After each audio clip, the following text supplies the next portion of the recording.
The rallying cry of democracy has been heard from tens of thousands of protesters across Israel after the Knesset took away the Supreme Court's power to strike down government decisions. But in Tel Aviv, anti-occupation protesters are challenging this concept. Everyone who's willing to say there is no democracy without addressing the occupation is working here together. The Bloc of protest groups say more Palestinians are joining and talking about their lack of basic rights.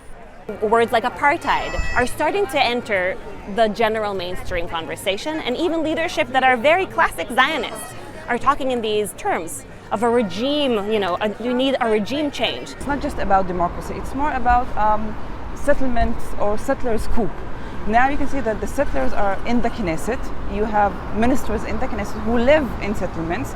And now with the laws they are giving, you can really understand this kind of coup. They're just talking about annexing the West Bank.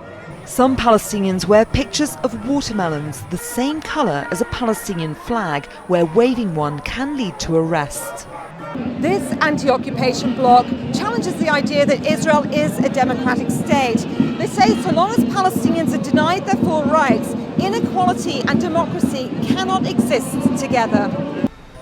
One former Israeli soldier says the issues of occupation and democracy cannot be disconnected. And we think this is our role, especially as former soldiers who serve in the occupied territories, to make sure that our society is not limiting the discussion, the discourse over what is a democracy to the judiciary only.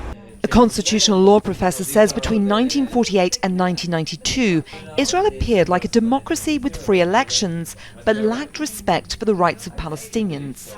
That was the consequence of the lack of any Bill of Rights or mechanism that would restrict the government from discriminating against the Arab population. He says in the 90s, the Knesset created a set of basic laws to respect human dignity. The Supreme Court ruled to enforce this.